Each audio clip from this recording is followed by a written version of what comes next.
Y ahora, esta noche, quiero que vayan conmigo a Mateo 27 y el verso 22. El libro de Mateo, el capítulo 27 y el versículo 22. Y hay una pregunta allí. Pilato les dijo: ¿qué pues haré de Jesús, llamado el Cristo? Y toda la multitud respondió: crucifícale, crucifícale. En el vaivén de la vida me encuentro hoy ante ustedes con un mensaje que considero crucial para esta generación y las que seguirán. En tiempos de incertidumbre y desorientación, es imperativo abordar las preguntas fundamentales que resuenan en los corazones de los jóvenes, tales como: ¿quién soy yo? ¿Cuál es el propósito de la vida? ¿De dónde vengo y a dónde voy? Y observo una crisis de identidad entre los estudiantes de hoy, una búsqueda de respuestas que a menudo se ve frustrada en un mundo lleno de distracciones y desafíos. Quiero decirles con toda sinceridad que desde mi perspectiva la Biblia contiene respuestas directas a estas y profundas filosofías. En mi experiencia he llegado a comprender que todos hemos heredado una enfermedad mortal, una condición que trasciende las barreras del tiempo y la cultura: el pecado. No es mi intención condenar, sino señalar la realidad de nuestra necesidad de cura. Y ahí es donde entra en el juego Jesucristo. Cristo descendió a esta tierra y derramó su propia sangre para proporcionar la única cura posible, una cura total para esta enfermedad llamada pecado. Este acto redentor es el fundamento de mi mensaje, la esperanza que ofrezco a aquellos que buscan respuestas genuinas y duraderas. Has observado que en la búsqueda del placer, algunos encuentran momentáneamente satisfacción en el pecado, pero la verdad es que ese placer es efímero, dejando tras sí amargura y destrucción. La Biblia, fuente de sabiduría eterna, advierte sobre las consecuencias a largo plazo de nuestras elecciones y acciones. Pilato dijo: ¿qué voy a hacer de este hombre llamado Jesús? ¿Qué vas a hacer de ese hombre llamado el Cristo? ¿Qué has hecho con él? ¿Qué irás a hacer? Hoy más que nunca, los jóvenes enfrentan presiones abrumadoras y tentaciones omnipresentes.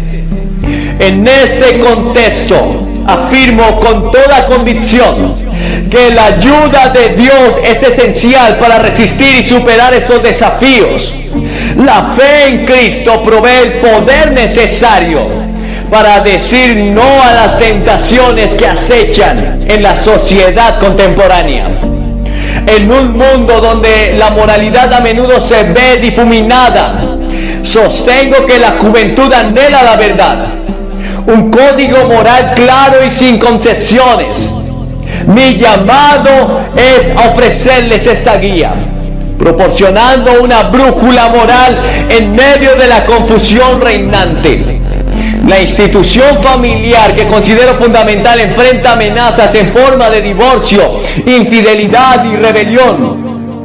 Es necesario preservar los cimientos morales para mantener la estabilidad de nuestra sociedad. He llegado a la convicción de que los jóvenes anhelan algo más profundo, algo que satisfaga sus mentes y corazones. En mi experiencia he encontrado que este anhelo se satisface plenamente en Jesucristo. Les insto a explorar la Biblia por sí mismos, descubriendo así una fuente inagotable de sabiduría y verdad. ¿Y qué van a hacer con Jesús, al que llaman el Cristo? Esta pregunta, planteada hace siglos, sigue siendo la más importante que cualquiera de nosotros puede enfrentar. Y ahora quiero adentrarme en 3 puntos fundamentales. que considero esenciales en la búsqueda de significado y propósito en esta vida. En mi experiencia como evangelista, he dedicado mi vida a compartir el mensaje de redención y esperanza que encuentro en las Escrituras. Hoy deseo enfocarme en esos puntos, con la esperanza de que encuentren respuestas sólidas para las preguntas que agitan sus corazones. Y quiero primero hablar de la enfermedad del pecado y la necesidad de la cura. La realidad innegable es que enfrentamos como seres humanos esta enfermedad mortal del pecado. No estoy aquí para señalar con el dedo acusador, sino para reconocer la condición compartida que todos llevamos. A lo largo de mi ministerio he visto los estragos del pecado en las vidas de las personas, manifestándose de diversas maneras, en acciones, pensamientos y relaciones rotas. El pecado no es simplemente una serie de malas elecciones.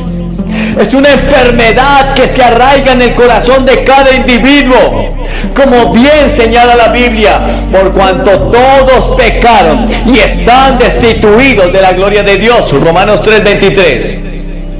Esta no es una afirmación para desanimarte, sino para que reconozcas la realidad de nuestra condición humana y la necesidad imperante de una cura. En mi viaje de fe, llegué a la conclusión que no hay cura posible para esta enfermedad, aparte de la intervención divina. Es aquí donde entra en juego el sacrificio redentor de Jesucristo. En mi predicación he proclamado una y otra vez que Cristo descendió a esta tierra para derramar su propia sangre, ofreciendo así la única cura total para el pecado en sus corazones. Les insto a reconocer esta verdad y a aceptar la mano extendida de Cristo que ofrece sanidad y redención. El primer punto que quiero profundizar es la comprensión de la enfermedad del pecado y la imperiosa necesidad de cura. En mi ministerio he presenciado cómo esta enfermedad afecta a la humanidad, cómo se manifiesta en acciones y cómo permea cada aspecto de nuestras vidas. Pero la Biblia, fuente inmutable de verdad, nos revela la realidad de nuestra condición. Todos pecaron. Hoy debemos reconocer que todos hemos pecado, todos hemos errado, que todos hemos caído cortos de la perfección divina. Es el primer paso hacia la comprensión de la enfermedad del pecado. No estoy aquí para condenar a nadie, sino para señalar una verdad fundamental que afecta a todos. La metáfora de la enfermedad no es casualidad. Como el apóstol Pedro nos dice, Cristo llevó nuestros pecados en su cuerpo sobre la cruz, para que nosotros, estando muertos a los pecados, vivamos a la justicia, y por cuya herida fuiste sanados. Primera de Pedro 2:24. Aquí encontramos la esperanza en la cruz, donde Jesucristo en su amor insondable llevó sobre sí mismo el peso de nuestros pecados, por ofrecernos sanidad y reconciliación con Dios.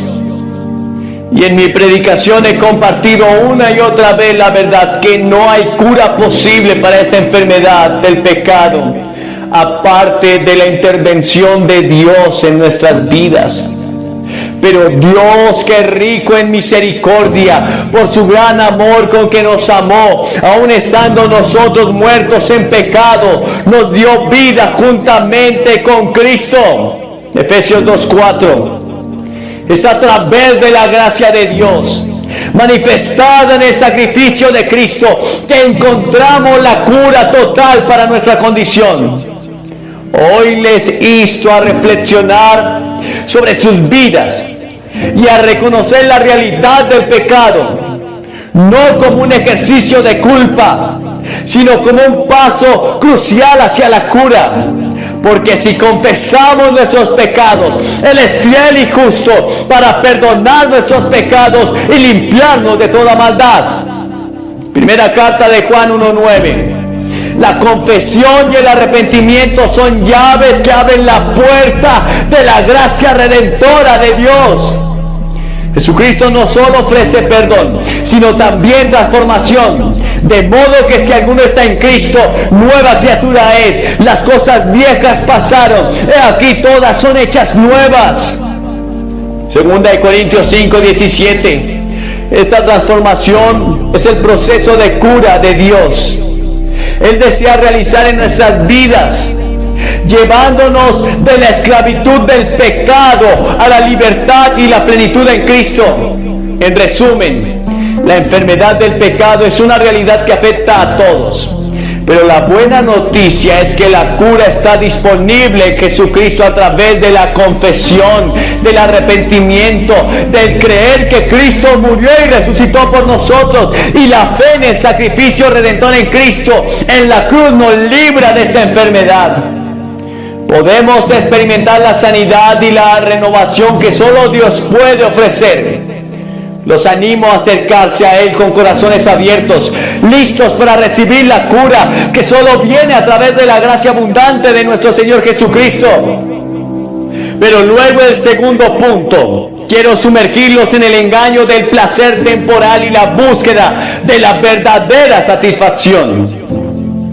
En mi extensa experiencia como evangelista, he visto cómo la sociedad moderna a menudo busca placer momentáneo, confiando en que éste llenará el vacío existencial. Sin embargo, la Biblia nos advierte sobre lo efímero de estos placeres y nos señala hacia una fuente de satisfacción duradera. Las Escrituras nos dicen que hay placer en el pecado, Hebreos 11:25. Pero sin embargo es por corto tiempo. No niego que el pecado pueda proporcionar una sensación de placer temporal, pero quiero advertirles sobre la ilusión que conlleva. Mi deseo es que entiendan que aunque puede haber deleite momentáneo, este placer se desvanece rápidamente, dejando tras sí una sensación de vacío, de fracaso, de anhelo, de angustia, de dolor, porque la paga del pecado es la muerte, y ese pecado te encontrará. En mi ministerio he encontrado que muchos caen en la trampa de buscar satisfacción en placeres mundanos, solo para descubrir que la alegría que ofrecen es efímera. La verdadera satisfacción, según las Escrituras, se encuentra en una relación transformadora con Cristo. Él nos ofrece una alegría que va más allá de las circunstancias temporales y que perdura incluso en medio de las pruebas. Permítame compartir con usted una ilustración para dar vida a este punto. Imaginen a un viajero sediento en el desierto. En su búsqueda de alivio, encuentra un oasis temporal que ofrece agua refrescante. Sin embargo, este oasis es efímero y el agua se está agotando en él y la sed regresa. En contraste, Cristo es la fuente inagotable de agua de vida que sacia nuestra sed espiritual de manera duradera. Como dijo Jesús a la mujer samaritana: el que beba del agua que yo le daré no tendrá sed jamás, sino que el agua que yo le daré será en él una fuente de agua que salta para vida eterna. Juan 4:14. Las distracciones y placeres del mundo pueden brindar momentos de satisfacción, pero la verdadera alegría se encuentra en una relación íntima con Cristo. El apóstol Pablo lo expresó de manera impactante cuando dijo: porque el reino de Dios no consiste en comida ni bebida, sino en justicia, paz y gozo en el Espíritu Santo. Romanos 14:17. Aquí nos revela que la verdadera satisfacción no se encuentra en las cosas temporales, sino en las realidades eternas que Cristo nos ofrece. en la búsqueda temporal del pecado, la reflexión sobre sus propias experiencias. ¿Cuántas veces ha buscado satisfacción en cosas que a la larga no le trajeron plenitud, la plenitud que usted esperaba? La invitación de la Escritura es a dirigir nuestras vidas hacia el gozo perdurable que se encuentra en Cristo. En conclusión, amigos,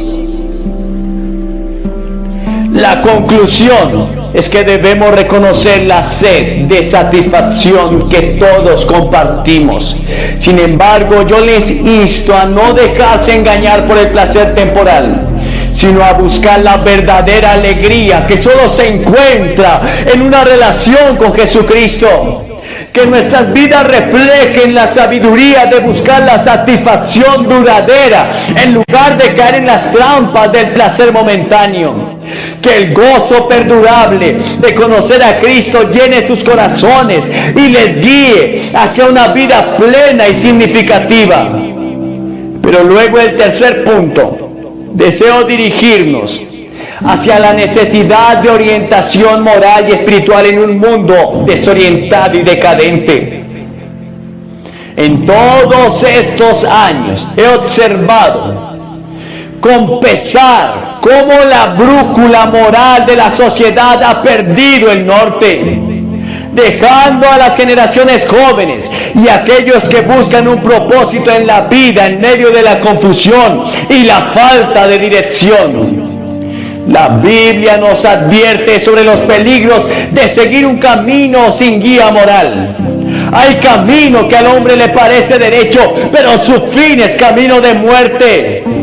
En un mundo donde la moralidad a menudo se define de manera subjetiva, es esencial regresar a principios fundamentales y a una guía moral objetiva proporcionada por la palabra de Dios. El salmista nos ofrece una declaración profunda sobre la importancia de la guía divina en nuestras vidas. Lámpara es a mis pies tu palabra y lumbrera mi camino. Salmo 119, 105. La palabra de Dios no solo ilumina nuestro camino, sino que también nos proporciona el código moral sólido en un mundo donde la distinción entre lo correcto y lo incorrecto a menudo se desdibuja. En mi vida he visto cómo la falta de orientación moral ha llevado a decisiones lamentables y a la pérdida de valores fundamentales en la sociedad. Y es en ese contexto que la fe en Cristo y la comprensión de la verdad bíblica se vuelven aún más cruciales. En Efesios 5, 15, 16, el apóstol Pablo nos insta a andar con cuidado, no como insensatos, sino como sabios, aprovechando bien el tiempo, porque los días son malos. Esta palabra resalta la necesidad de discernimiento y sabiduría en medio de un mundo moralmente complejo. Permítame compartir una ilustración tomada de la vida real del artista Amy Grant. Reconocida por su éxito en la música cristiana contemporánea, a lo largo de su carrera, Grant había enfrentado desafíos y decisiones cruciales en medio de la presión de la industria musical y la cultura cambiante. En cierto momento, cuando muchas voces la instaban a alejarse de su fe y adoptar una dirección más comercial, Grant tomó una decisión valiente, mantuvo su enfoque en la fe cristiana y continuó creando música que reflejara sus convicciones morales y espirituales. Esta decisión no fue sin críticas y desafíos, pero Grant eligió seguir la guía moral de su fe en lugar de ceder a las presiones del mundo. Su vida y carrera sirven como un testimonio de cómo seguir una brújula moral basada en principios bíblicos puede llevar a una vida de integridad y propósito duradero. En el contexto de la familia he presenciado con dolor los efectos del descuido de responsabilidades y la ruptura de los cimientos morales. La institución familiar, diseñada por Dios como un pilar de estabilidad, sufre cuando los principios morales se descuidan El apóstol Pablo nos ofrece directrices claras sobre la conducta familiar en Efesios 6. Del verso 1 en adelante recordamos la importancia de la obediencia, el respeto y la instrucción basada en principios morales. Mi llamado a los jóvenes y a las familias es claro: regresen a la guía moral sólida que se encuentra en la palabra de Dios. En un mundo donde las opciones cambian y las normas morales se desdibujan, los principios eternos de la Escritura proporcionan un ancla firme. La fe en Cristo no solo nos salva, sino que también nos guía en el camino de la verdad y la rectitud. Mientras nos sumergimos en estas reflexiones sobre la enfermedad del pecado, el engaño del placer temporal y la necesidad de orientación moral, no puedo evitar recordar una pregunta que resuena a lo largo de la historia y que de alguna manera refleja en cada uno de nosotros nuestra necesidad. ¿Y qué voy a hacer con Jesús llamado el Cristo? ¿Y qué vas a hacer con Jesús llamado el Cristo? Pilato lo entregó. Pilato decidió no creer. La multitud dijo: crucifícale. Lo desecharon. Esta pregunta formulada por el gobernador romano hace más de 2000 años sigue siendo tan relevante hoy como lo fue entonces. Es una pregunta que cada persona debe enfrentar en algún momento de su vida, y especialmente crucial para los jóvenes que se encuentran en esta cruzada hoy. Pilato, al hacer esta pregunta, estaba buscando una respuesta de la multitud que se había reunido en Jerusalén. Pero la realidad es que esta pregunta trasciende en el tiempo y el espacio, llegando a cada uno de nosotros de manera personal. ¿Qué haremos con Jesús llamado el Cristo? La respuesta a esta pregunta determina nuestro destino eterno y da forma a nuestra existencia terrenal. He encontrado que muchos enfrentan esta pregunta con dudas, indecisiones o incluso con indiferencia. Sin embargo, les insto a considerar la gravedad de esta cuestión. Jesucristo no es simplemente una figura histórica. Él es el Salvador que ofrece la cura para la enfermedad del pecado, la satisfacción genuina en medio del placer temporal y la guía moral inefable en un mundo desorientado. Es esencial comprender que al abrazar a Jesús, no estamos simplemente adhiriéndonos a una religión o a una serie de reglas. Estamos abrazando la verdad encarnada, la esperanza viva, el amor redentor. En el pasaje bíblico de Juan 14:6, Jesús declara: yo soy el camino y la verdad y la vida, y nadie va al Padre sino por mí. Y aquí Jesús nos presenta como la única senda que nos lleva a Dios, la única verdad que nos libera y la fuente de vida que trasciende la existencia temporal es Él mismo. La pregunta de Pilato nos confronta con la realidad de que no podemos permanecer neutrales o indiferentes ante la figura de Jesucristo. Su impacto en la historia y en la vida de las personas es innegable. Jesús no nos permite mantener una posición neutral. Él exige una respuesta. Él exige una decisión personal. En este mundo lleno de opciones y dilemas, enfrentarse a la pregunta de Pilato se convierte en un acto crucial y auténtico. ¿Qué haremos con Jesús llamado el Cristo? Puedes ignorar la pregunta o posponer la respuesta, pero no elimina su importancia. Al contrario, postergar la decisión nos priva de la paz y la plenitud que solo se encuentra en la relación con Cristo. Mi anhelo es que los jóvenes y los ancianos y cada persona presente en este lugar enfrenten esta pregunta y reconozcan que Jesús no es simplemente una opción entre muchas, sino es la única salida verdadera en un mundo lleno de caos, y Él ofrece la cura para la enfermedad del pecado. que aqueja a la humanidad. Su gracia supera cualquier placer temporal que el mundo pueda ofrecer y proporciona una orientación moral y espiritual que trasciende la confusión de nuestro tiempo.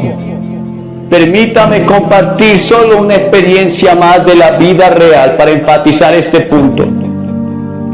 Imaginen a una persona perdida en medio de un bosque oscuro y desconocido. Aunque el sendero está lleno de opciones, solo hay una senda que conduce a la salida.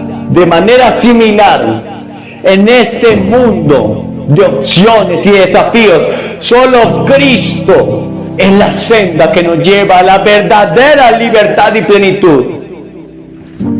En última instancia, la decisión que tomemos con respecto a Jesús determinará nuestro destino eterno. La pregunta de Pilato, que resuena a través de las edades, nos insta a reflexionar sobre la relevancia personal de Cristo en nuestras vidas. ¿Lo aceptaremos como nuestro Salvador y Señor o lo regalaremos a un segundo plano como hizo Pilato? Nos insto a no posponer esta decisión crucial. Jesús no solo es la respuesta a la pregunta de Pilato, sino que es la respuesta a las profundas inquietudes de nuestros corazones. Que cada joven, al enfrentar esta pregunta, pueda decir con convicción y fe: haré con Jesús, llamado el Cristo, lo que Él me llame a hacer. En esta decisión encontrarán no solo la salvación eterna, sino también la plenitud y la dirección que anhelan sus vidas. Que la verdad de Cristo ilumine sus corazones y los guíe hacia una relación transformadora que trascienda la eternidad. Permítanme que les comparta una historia impactante de mi experiencia como evangelista. Una historia que destaca la importancia de la decisión que cada uno de nosotros enfrenta al respecto con Jesucristo. En cierta ocasión, sentí fuerte en mi corazón la convicción de que el Espíritu Santo de Dios me estaba guiando a predicar el mensaje de salvación a alguien que muchos consideraban inalcanzable. Esta persona era Marilyn Monroe, una figura icónica del mundo del entretenimiento. La fama y el glamour la envolvían, pero en medio de todo esto había un vacío que ninguna cantidad de éxito podía llenar. Decidí acercarme a Marilyn con el amor de Cristo, llevando el mensaje de esperanza y de redención que tanto necesitaba. Sin embargo, su respuesta fue contundente. Me miró fijamente y me dijo: yo no necesito a su Jesús. Aunque sus palabras fueron un rechazo claro en ese momento, no podía dejar de sentir compasión por alguien atrapado en las trampas de la fama y la soledad. Lo que sucedió a continuación es un recordatorio impactante de la fragilidad de la vida y la urgencia de tomar decisiones eternas. Apenas una semana después de nuestro encuentro, Marilyn Monroe fue hallada muerta. Las circunstancias de su fallecimiento han sido objeto de especulación y misterio, pero lo que queda claro es que ella enfrentó un destino irreversible. Ahora quiero dirigirme a cada uno de ustedes con esta historia. No sabemos dónde se encuentra ahora Marilyn Monroe. ¿Qué ocurrió después de ese momento crucial en su vida? Pero lo que sí sabemos es que hoy, en este momento, ustedes tienen la oportunidad de elegir. Así como Marilyn Monroe tuvo que enfrentar la decisión de recibir o rechazar a Jesucristo, ustedes también enfrentan esa elección. La realidad es que cada uno de nosotros está en un viaje y al final del camino nos encontraremos con la verdad eterna. ¿A quién elegiremos seguir? ¿En quién pondremos nuestra esperanza y confianza para la eternidad? No estoy aquí para forzar una decisión, pero les insto con urgencia a este llamado Jesucristo ofrece perdón, redención y vida eterna a aquellos que lo reciben. La historia de Marilyn nos recuerda la fragilidad de la vida. La realidad que ninguno de nosotros sabe cuánto tiempo tenemos en este mundo. Hoy en este instante tiene la oportunidad de elegir a Jesucristo como Salvador y Señor. No importa cuál haya sido su pasado, cuáles sean las circunstancias que enfrente actualmente. La puerta de gracia está abierta para ustedes. La pregunta que enfrentamos no es solo sobre este breve periodo terrenal, sino sobre la eternidad que sigue. ¿Qué harán con Jesús llamado el Cristo? La elección es suya.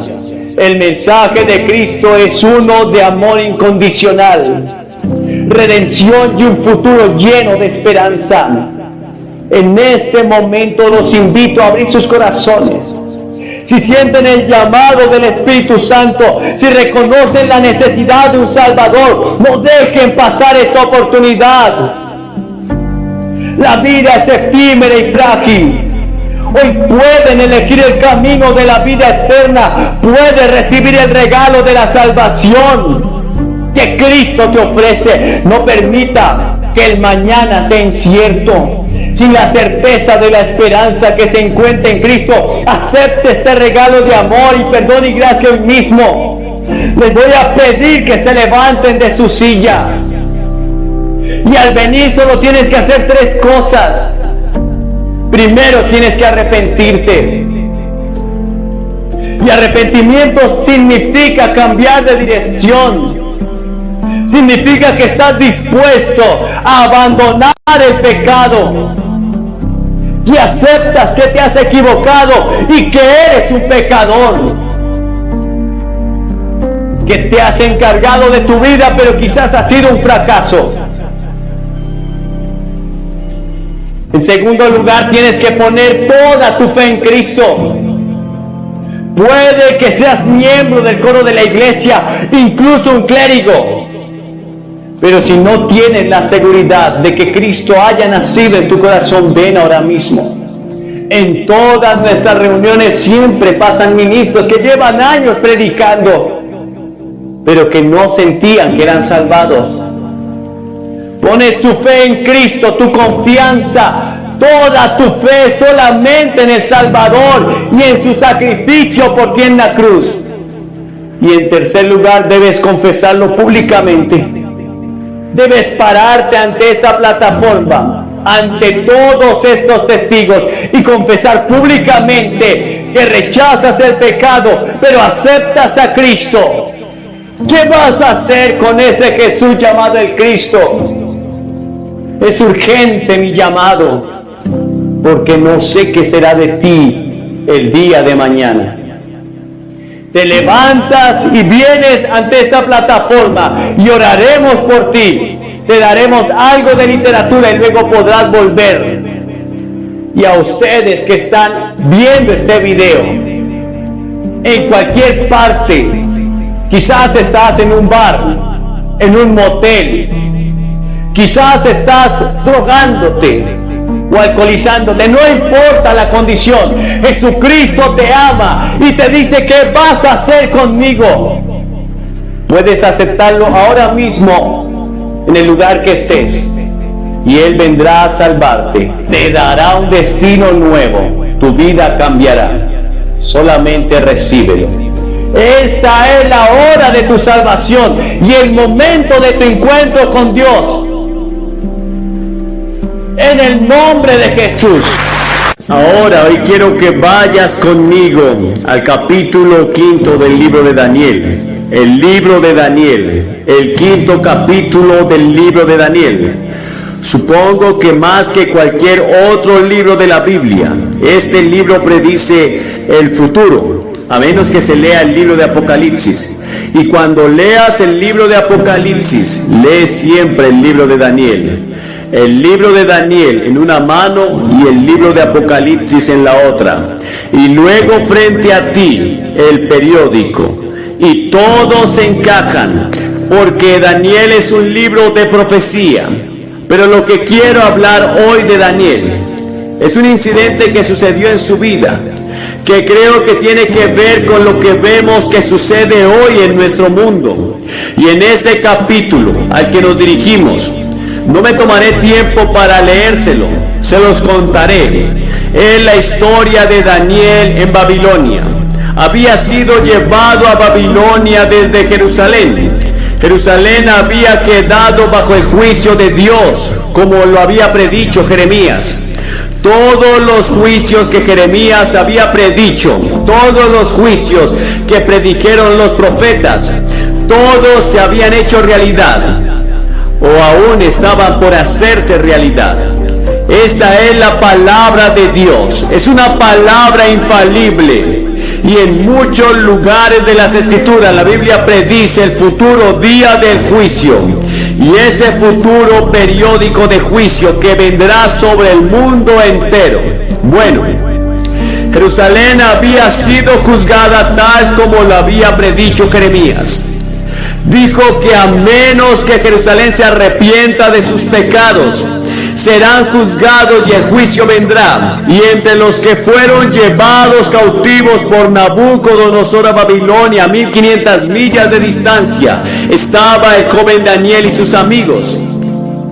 Apenas eran adolescentes y fueron llevados a Babilonia, y Daniel había sido uno de los jóvenes que Nabucodonosor había elegido especialmente para que fueran llevados a Babilonia y entrenados en su corte, y entrenados en todas las artes y ciencias de los babilónicos. Ahora, cuando comienza este capítulo, Nabucodonosor está muerto. Daniel había sido amigo, profeta y primer ministro de Nabucodonosor, el gran rey. Pero ahora está más o menos olvidado, porque ahora está en el trono un joven llamado Belsasar.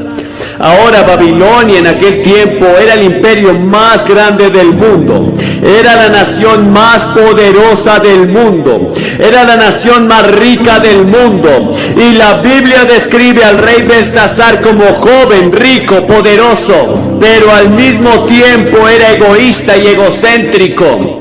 Y la Biblia enseña que Dios odia el orgullo. Y Jesús diría años más tarde en Mateo 23, y cualquiera que se enaltece será humillado.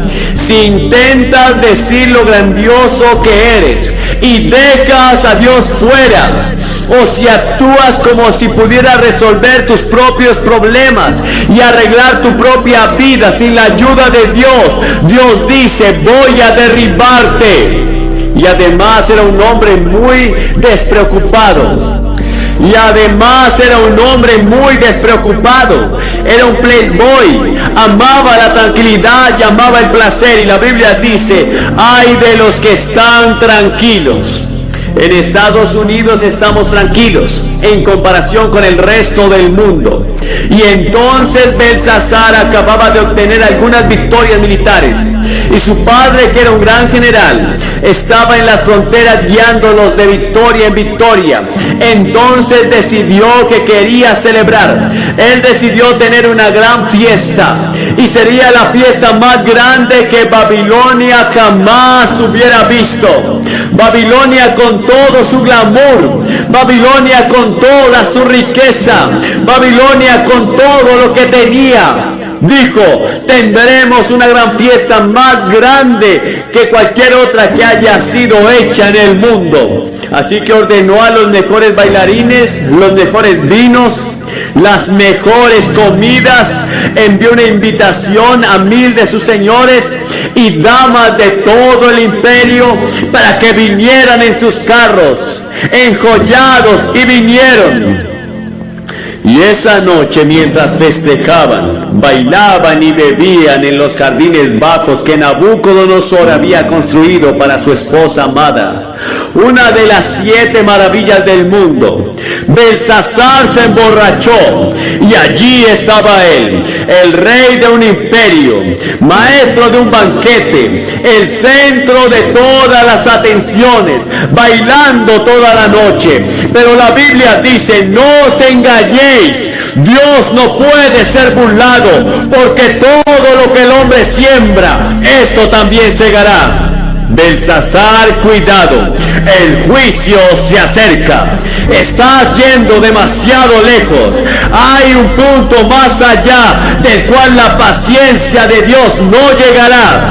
Hay una línea trazada entre naciones, individuos, familias y comunidades. Job dijo: los que harán iniquidad y siembran maldad, lo mismo cosecharán. Sigue arando tu iniquidad, sigue sembrando tu maldad, algún día lo cosecharás.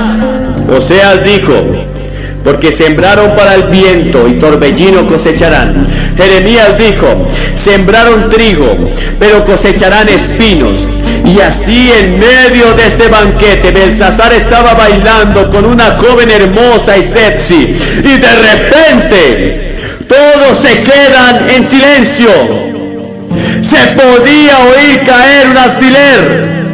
Su rostro se pone blanco. La Biblia dice que comienza a temblar, porque allá en la pared una mano sin brazos comienza a escribir, y todos se sentaron allí temblando, preguntándose qué era esto, qué cosa tan extraña era. Y Belsasar intentó leerlo, pero no pudo leer el mensaje.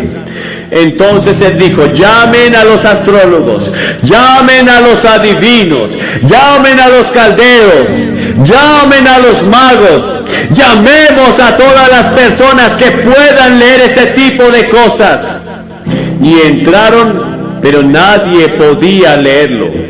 Belsasar tenía aún más miedo. La escritura se hacía cada vez más clara y brillante.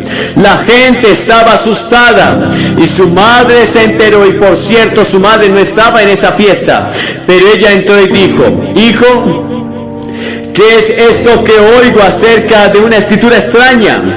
Y señaló hacia la pared. Ella dijo: conozco a un hombre que puede leer esa escritura. Su nombre es Daniel, es un gran profeta. Ayudó a tu abuelo a interpretar sueños, fue primer ministro bajo tu abuelo. Daniel no estaba en la fiesta, pero lo mandaron llamar. Y él entró, y Belsasar dijo: Daniel, ¿ves esa escritura? Si lees esa escritura, serás el tercer gobernante del imperio. Pondré una cadena de oro de autoridad alrededor de tu cuello y te haré el tercer gobernante en el imperio. Ponte túnicas reales y serás miembro de la familia real junto a mí. Daniel miró la escritura y la reconoció de inmediato. Esta era la letra de su padre. Esa era la letra de Dios Padre. Y él había estudiado a Dios y vivido con Dios todos esos años. Y sabía que esa era la escritura de Dios. Y él dijo: Belsasar, puedo leer la escritura, pero guardarás tus regalos, no los quiero. Da tus regalos a otro. Mira, Belsasar, oh rey, te has levantado contra el Señor del cielo, y trajeron delante de ti los vasos de la santa casa de Dios. Y tú y tus señores, tus mujeres y tus concubinas bebieron vino de ellos, y Dios se escandalizó. Y alabaste a los dioses de oro y de plata y de bronce y de hierro y de madera y de piedra, que no ven ni oyen ni saben, y al Dios en cuya mano está tu aliento y de quien son todos tus caminos, no has glorificado. Sí, Belsasar, lo leeré. Dios le había dado a Belsasar todo lo que tenía, incluso la capacidad de reír, su comida, su bebida, su poder, sus riquezas, todo había venido de Dios, pero él no le había dado gracias al Señor por ello. Daniel dijo, muy bien, aquí está la escritura. Mene, mene, tekel, uparsai. Esta es la interpretación. Mene, Dios ha contado tu reino y lo ha acabado. Belsasar, estás acabado. Tu último día lo estás pasando en esta tierra. Tekel, has sido pesado en la balanza de Dios y has sido hallado deficiente. Pérez, tu reino está dividido y entregado a los medos y a los persas. Y mientras estaban en el banquete, desconocidos para los babilonios, el gran río Éufrates estaban cambiando su curso y el ejército medo-persa se hundió en el lecho seco del río. Y esa noche Babilonia cayó en manos de los medas y los persas. Belsasar fue asesinado. Daniel permaneció y se convirtió en el primer ministro del siguiente imperio. Ambos imperios lo respetaban por su sabiduría, su fe, su propósito y su piedad. ¿Está Dios escribiendo en el muro de Estados Unidos esta noche? La palabra mene también significa recordado. Dios recuerda nuestros pecados. Dios ve toda inmoralidad sexual. Él ve nuestras películas obscenas y ve estas nuevas películas que están saliendo burlándose de Jesucristo. Él ve nuestras mentiras, nuestros engaños, nuestra corrupción que atraviesa toda nuestra sociedad. Él ve todo. Y las escrituras dicen, asegúrate de que tu pecado te alcanzará. Pero también recuerda algo más. No es demasiado tarde. Dios recuerda olvidar.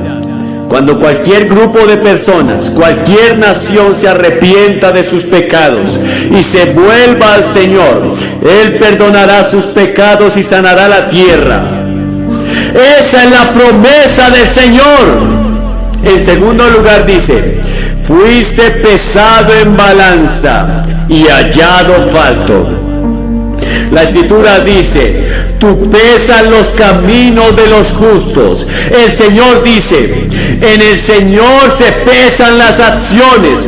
Todos los caminos del hombre son claros ante sus propios ojos. Pero el Señor pesa el espíritu.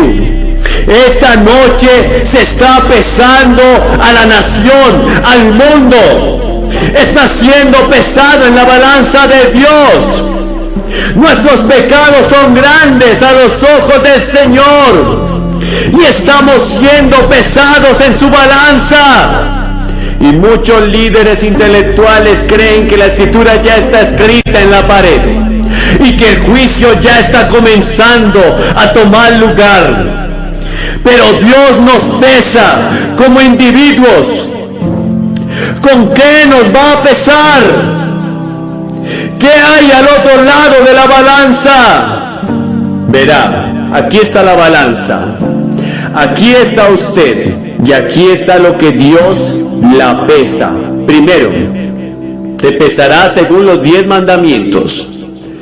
¿Cómo te mantienes firme en los 10 mandamientos? No tendrás dioses delante de mí. No tomarás el nombre de Jehová tu Dios en vano. No deberás cometer adulterio, no has de robar, no mentirás, no matarás. Todos estos están incluidos en los 10 mandamientos. Y la Biblia dice que si ofendemos en un punto, somos culpables de todos. Si has roto un mandamiento una vez en tu vida, es lo mismo que romperlos todos. Bueno, dirás, por supuesto que he roto al menos uno o dos de ellos. Bueno, entonces eres culpable de todo. Y esa es la razón por que la Biblia dice que todos somos culpables. Por eso Jesús dijo: vosotros que estáis sin pecado, tomen la piedra y tírenla a esta mujer sorprendida en adulterio. Ninguno de estos líderes religiosos pudo hacerlo, porque todos tenemos pecado, todos pecaron y están destituidos de la gloria de Dios, y todos están bajo el juicio de Dios. Entonces no solo seremos pesados por los 10 mandamientos, sino que seremos pesados por la ley del amor. Mateo 22, Jesús dijo: amarás al Señor tu Dios con todo tu corazón, con toda tu alma, con toda tu mente. Este es el primer y gran mandamiento, y el segundo es semejante: amarás al Señor tu Dios con todo tu corazón, con toda tu alma y tu mente. Y el segundo, amarás a tu prójimo como a ti mismo. De estos 2 mandamientos, dijo Jesús, depende toda la ley y todo lo que enseñan los profetas. Y todo se resume en su amor. Amarás al Señor tu Dios con todo tu corazón, con toda tu mente, con toda tu alma. Amas a tu prójimo. Ahora, tu prójimo significa cualquiera que esté en necesidad. Jesús enseñó en la parábola del buen samaritano: cualquiera que esté necesitado. ¿Amas a ese prójimo tanto como te amas a ti mismo? Eso es lo que Jesús dijo. Esa ley nos pesará. Y en tercer lugar, vamos a considerar la persona de Jesucristo. La Biblia dice en el Salmo 89: ¿quién en el cielo podrá compararse con Jehová?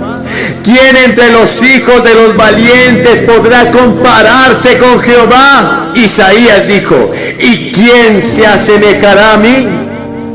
Y hazme igual y compárame, para que sean como yo, dice Jehová.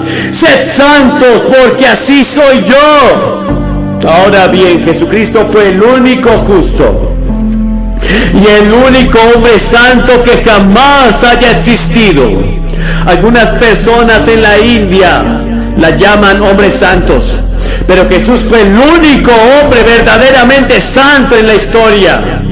Y si no vivimos como Jesús, y no vivimos tan bien como Jesús, entonces no cumplimos con los requisitos de Dios y la expectativa de Dios.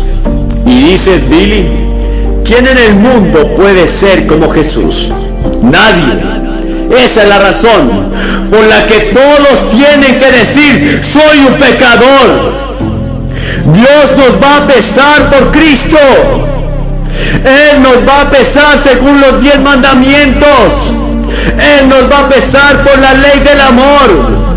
Pero también a vosotros os va a pesar por vuestras obras. Esos pecados de omisión de los que ni siquiera eres consciente. En Mateo 25, Jesús nos recuerda: porque tuve hambre y no me diste de comer, tuve sed y no me diste de beber, fui forastero y no me acogiste, estuve desnudo y no me vestiste, estuve enfermo y en la cárcel y nunca viniste a visitarme. Pero el pueblo dirá: Señor, ¿dónde te vimos desnudo o enfermo, en la cárcel o sediento?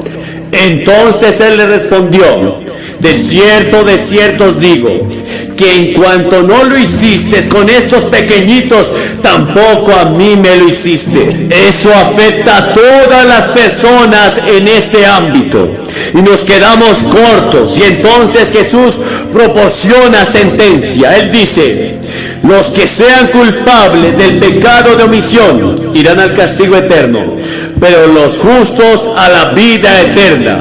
Dices: bueno, Billy, estoy un poco devastado. ¿Cómo puede cualquiera de nosotros estar a esa altura? No podemos. Jesús dijo en Apocalipsis 3: yo conozco tus obras, que ni eres frío ni caliente. Quisiera que fueras frío o caliente. Así que por ser tibio te vomitaré de mi boca. Él dijo, escucha, habrá muchas personas que extrañarán el cielo. ¿Y crees que estarán allí? Y luego, en quinto lugar, nos pesará según nuestras oportunidades. Por nuestras oportunidades. A quien mucho se le da, mucho se le demandará. Él afirmó. Piensa en vivir en Estados Unidos con todas sus ventajas. Una iglesia en casi cada esquina. Una Biblia en casi todas las habitaciones de hotel. Millones de Biblias disponibles. El Evangelio por radio y televisión. Piensa en vivir aquí. Nos va a juzgar por las oportunidades que tuvimos. Piensa en la literatura cristiana que está disponible en librerías y no la aprovechamos. A quien mucho se le da, mucho se le exige. Dices, bueno, Billy, ni siquiera en ese sentido puedo lograrlo. No. Pero la gloria de todo esto es que hay un evangelio. Y el evangelio es una buena noticia para todas las personas como usted, que están sentenciadas diciendo, bueno, soy culpable. La buena noticia es que Dios envió a su Hijo, Jesucristo, a la cruz a morir por ti. Y Dios tomó esos pecados tuyos y esos fracasos tuyos y se los cargó a Cristo. Y se hizo culpable de pecado por nosotros. Ahora Él dijo que los justos van a llegar al cielo. ¿Cómo voy a conseguir yo una justicia propia si no tengo ninguna? Soy un pecador. No peso lo suficiente para llegar al cielo, pero en la cruz Cristo me proporciona una justicia. Me proporcionó una justicia que yo no tenía. Y esta noche soy aceptable ante Dios, no porque haya sido bueno, o porque haya leído la Biblia, o porque prediqué a multitudes de personas. Soy aceptable gracias a Cristo. Soy aceptado en el amado gracias a Él. Y este es tu privilegio en este momento. Puedes apropiarte de lo que Cristo hizo en la cruz por ti ahora mismo. Y puedes salir de aquí pesando lo suficiente para llegar al cielo. Pesando lo suficiente para que tus pecados sean perdonados. Pesar lo suficiente para vivir una nueva vida. En la balanza de Dios eres pesado. La última palabra aquí es uparsai, dividida. Tu reino está dividido. Dios dijo a Belsasar, te quitaré tu reino. Estás acabado. El juicio ha llegado. Es demasiado tarde. Dios te va a decir eso. El juicio ha llegado. Ya es demasiado tarde. Conozco gente que lo sabe, lo acepta y lo cree, y simplemente sigue bailando alegremente hasta llegar al infierno. Son como el ratón que quedó atrapado en la trampa y que todavía mordisquea el queso después de haber sido atrapado. Todavía estás mordisqueando el anzuelo del diablo. Ya estás muerto. En lo que a la eternidad se refiere, creo que esta cruzada se ha realizado en el momento adecuado y en la providencia de Dios, en el momento justo, en la historia de muchas de nuestras vidas. La gente ha orado por ti, la gente ha trabajado por ti, la gente ha dado para que esto sea posible. Y ahora este es tu momento con Dios para recibirlo en tu corazón. Pero asegúrate de que pesas lo suficiente. No, no estaré en el juicio. Por tanto, ya no hay juicio para los que están en Cristo Jesús. No te veré allí. El juicio que merezco fue tomado por Jesucristo en la cruz. Y acepté. Yo lo acepté lo que Él hizo por mí, aunque parecía un tonto y un poco ridículo. Yo me presenté esa noche y dije sí a Jesucristo delante de todos los que estaban allí. Y les voy a pedir en este momento que se levanten de su asiento y se acerquen y se paren frente a esta plataforma y digan: quiero a Cristo en mi corazón. Después de que hayas venido te diré unas palabras, oraré contigo y te daré algo de literatura. Y puedes regresar a unirte con tus amigos, pero no dejes pasar esta tarde hasta que hayas dicho sí a Jesucristo, porque ya ves, es posible que nunca vuelvas a tener otro momento como este. Este puede ser el último momento que tendrás. Y ahora es el momento. Te levantas y vienes con cientos de personas que han venido la semana pasada, incluso miles. Usted viene y se une a ellos y dice: hoy quiero que Cristo perdone mis pecados. Quiero saber que voy al cielo. Quiero pesar lo suficiente. ¿Cuándo serán pesados en la gran balanza de Dios? En el gran juicio. Si vienen desde esa gradería superior. Si vienen desde esa gradería superior, les tomará un par de minutos llegar. Así que vengan ahora. Vengan ahora rápidamente de todas partes, cientos de ustedes. Dios te está hablando. Puede que estés en el coro. Puede que seas el acomodador. Sea quien seas, levántate y ven. Te vamos a esperar. Y a ustedes que están viendo en televisión, pero no están seguros de que sus pecados son perdonados y quieren pesar lo suficiente en la balanza de Dios, no creo que sea demasiado tarde para todos los que están viendo. Y Dios puede obrar ahora mismo en tu vida. Solamente arrepiéntete de tus pecados. Confiesa a Jesucristo ahora mismo. Dile: Cristo, yo quiero que entres en mi corazón. Quiero que cambies mi vida. Confieso que soy un pecador.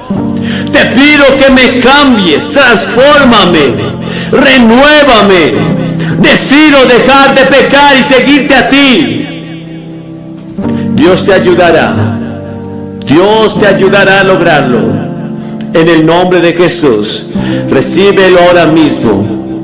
Asegúrate de ir a la iglesia, de leer la Biblia, porque Dios hará tremendas cosas contigo.